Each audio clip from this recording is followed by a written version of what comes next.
Welcome to Process to Profitability, a podcast all about the tools and strategies you need to serve your clients and grow your small business, hosted by me, Samantha Mabe of Lemon and the Sea.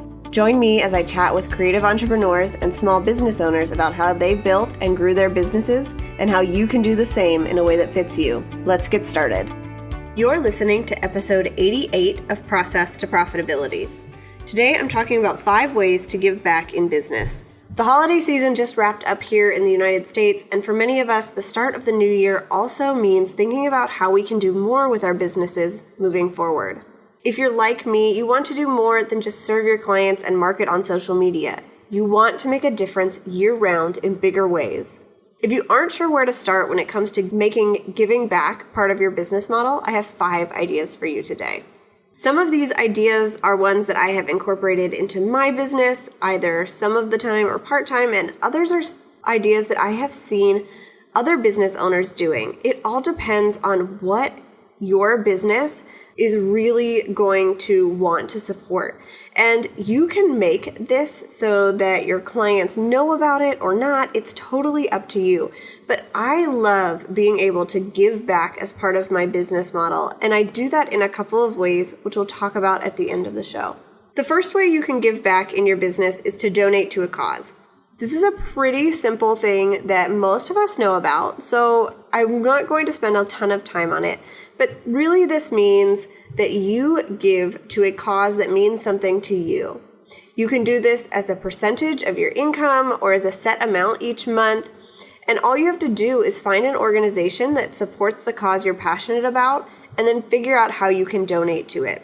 A lot of business owners will donate up to a certain percent of their income or all of the profit that they make from a certain part of their business to a cause that they really care about.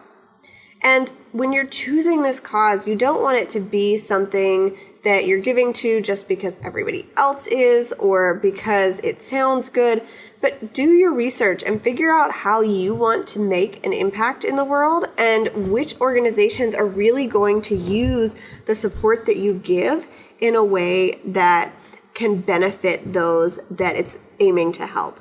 The other thing I would really suggest when you're considering donating to a cause is to remember that even if you can't give a lot every month or every year, you're still making a difference. Over time, that donation builds up, and if you make it a regular part of what you do as a business owner, you won't even miss that part of your income. The second way to give back is to volunteer. Not every opportunity to give back will involve your specific skills, and that's okay, but you can volunteer in your community as a way to give back, even if you only have a few hours a month. You can do this by finding a local organization that you're passionate about or something that you're connected to and donating your time. For some organizations, this may mean that you can offer to help them with their social media, which is a big thing that people struggle with. Or maybe you just go in a couple hours a week and do some work that they need help with. It doesn't always have to be something that is what you do within your business, but it could be something you've learned as a business owner and you're using those skills for someone else, or it could be something that you just really like to do. I have a friend who works for a pregnancy care center, and she recently mentioned to me that they really struggle maintaining their Facebook page. And I thought that's a great idea for somebody who is a business owner, who's social media savvy, who uses a Facebook business page already and kind of has that down, to volunteer a little bit of time and help them out with the skills that they've already built up. In her organization, she mentioned that they have volunteers who have really taken charge of certain aspects of their organization. So one person comes in every week and keeps track of the volunteer hours. Another helps run their payroll for them. And others come in to manage the store or talk with their clients. No matter what it is, you can find some way to volunteer. And while this isn't necessarily something that your business is doing, it is something that your business is allowing you to do because it's freeing up your time. You have flexible time in your schedule, and you can build in some of that as volunteer hours that you want to do. If you have a team, you can do volunteer opportunities as a group, or just encourage your employees or your contractors to also volunteer for organizations that they're passionate about. And that's another way that your whole business can get involved with this spirit of giving. Part of what it takes to run a successful online business is having the right tools for the job. I'm sharing a list of all of the tools I use in my business in my toolbox. And you can find that at lemonandthesea.com/my-toolbox to download it now. These include tools that I use for podcasting, designing, running my business, and other things. So you can get a real inside look at everything that I use every day in order to serve my clients well and grow my business. Again, you can find that at lemonandthesea.com/my-toolbox. The third thing that you can do, and this is one that I have seen occasionally on social media from other business owners, is to use your leverage to do some fundraising. If you have a dedicated social media following or an email list, share with them about the causes and organizations that you're passionate about. People want to know what matters to you, and your influence may just make others aware of an issue they want to donate to as well. Of course, they're not required to donate to this, but it's a really cool way to get in front of people who care about issues that are very similar to yours. What I would think about if I was going to do this is making sure that whatever I was going to talk about fits my audience and my dream clients, and then just give them the information about the organization and how they can donate. One of my friends actually opened a program right around the time of one of the hurricane disasters, and she offered to let people into the program basically for free if they donated a certain amount to an organization that she had chosen.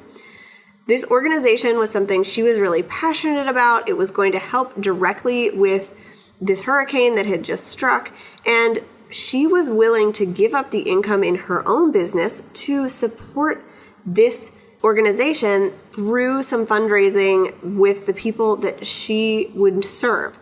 So she decided that in addition to just putting it out on social media or in her email list, she was actually going to help her clients and the organization she was passionate about by having them give that money that they would normally spend on her program to someone else in need.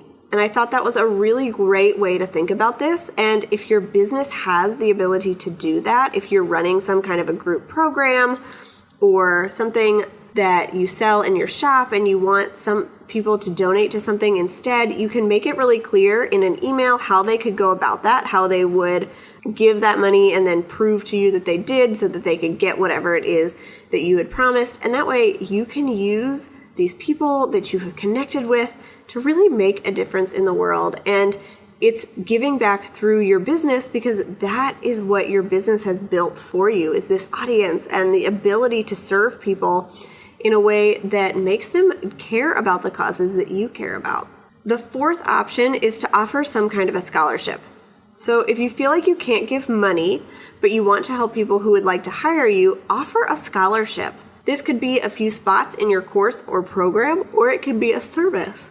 In my own business, I have decided that once a year I would offer a website design up to so many hours for a nonprofit organization that reached out to me. So not everybody gets this kind of scholarship website design, but when a nonprofit reaches out to me and they ask if I could do something for less money or for free because they really need a website and they want to work with me as a designer, but they can't afford it, I have this program already set up where I tell them, I will do so many hours for free. That would get you your basic website up and running. And then after that, I have a reduced rate for nonprofit organizations.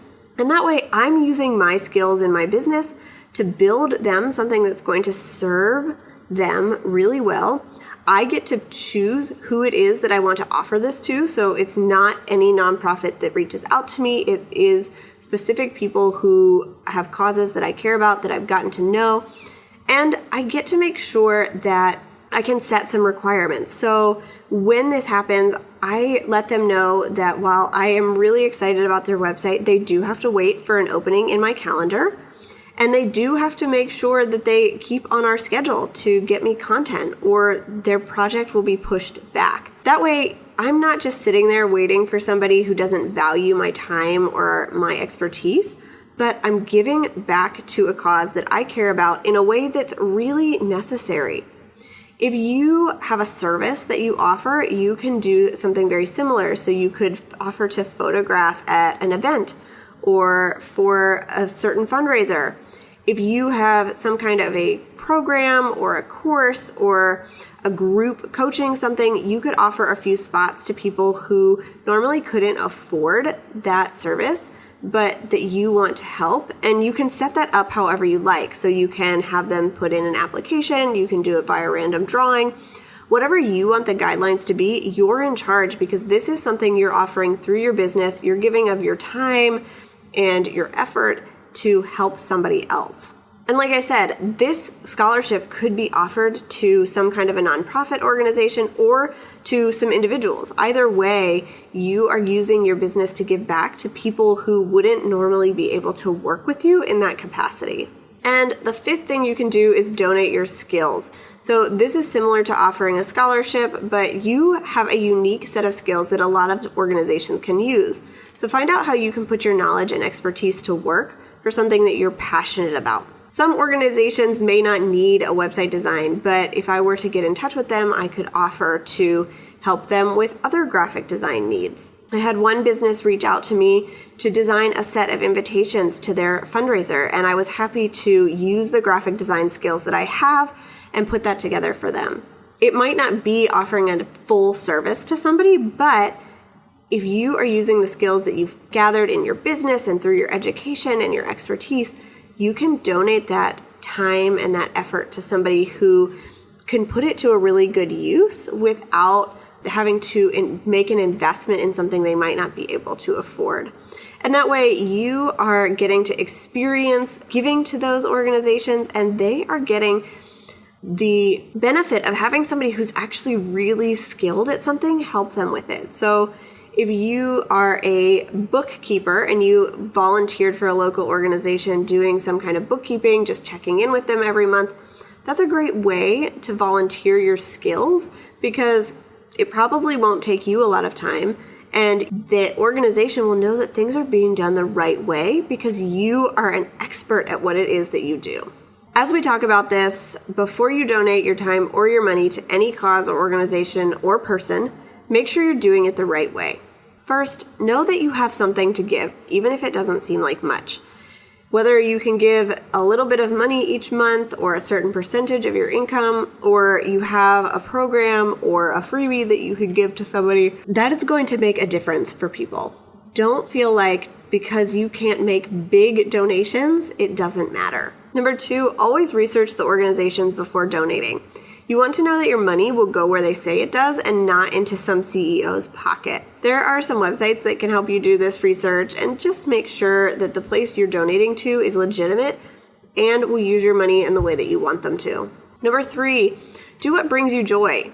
Give because you want to, not just because it looks good or because somebody else does. You can put this on your website if you want to. I've seen a lot of people talk about the ways that they give back in their business, but you don't have to use it as advertising.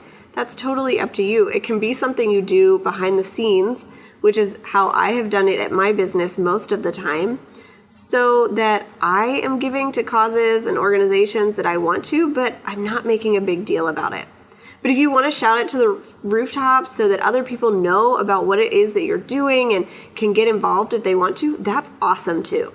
Number 4, if you're worried about giving too much, set boundaries. This is especially helpful if you're taking on projects pro bono.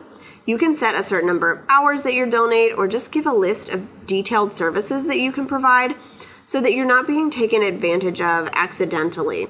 Most of these people and organizations are really going to appreciate what you can give them, but they're not going to know what it is that is a boundary for you unless you set that in advance. So setting a certain number of hours or giving a list of this is exactly what's going to be included can really help you draw the line when you need to. And number 5, find your own way. Just because most people donate the percentage of their income or set aside a certain number of hours per month to volunteer doesn't mean you have to do the same thing. Find a way to give back that works for your life and your business. So you may be wondering how I give back through Lemon in the Sea and Process to Profitability. I know I'm always interested in what others are doing and what causes pull at their hearts. Giving consistently hasn't always been a part of my business model, but I'm making it more of a point every year, and I'm going to share a few ways that I have given back in the past. So as I mentioned previously, I have donated my design skills to nonprofits to help them promote events and to raise funds. I give a certain percentage of my income to causes that I am passionate about. I figure that out every month as I'm paid. I set aside a certain percent to give. I volunteered my skills and my time for organizations I believe in, some of which are nonprofits and some are just really cool events that I get to be a part of that serve other businesses.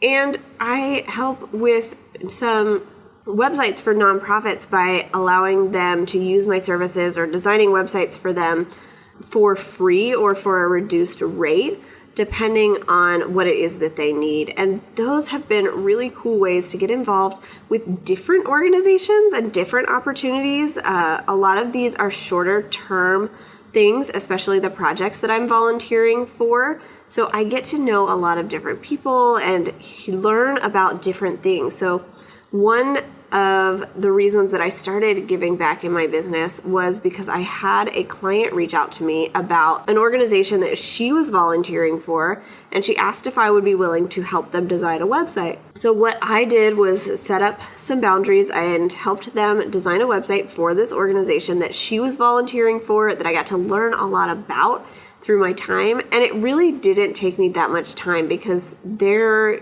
weren't in need of something very elaborate or a lot of customization. Really, they just needed somebody who could take everything that they had and put it online so that other people could find their cause and give to it as they wanted to. As we wrap up today, I would encourage you with 3 action steps. Number 1, brainstorm some ways that you would like to give back in your business. Number 2, research organizations that support causes you're passionate about and choose one that you could start giving to. And number 3, set aside a small amount of time or money to donate over the next month. It doesn't have to be anything big or elaborate, but just start by making this a part of your regular business. I hope this episode encouraged you to think about giving back in your business and making it a way that you can do more with this thing you have been blessed with. Your time, your income, your flexibility, all of these things are awesome. And for us, it's an extra blessing to be able to give back to other people who don't necessarily have those same skills or the same opportunities that we do. Thanks for listening to Process to Profitability. Please take a minute to leave an honest review in iTunes so that I can help more small business owners and creative entrepreneurs find the show.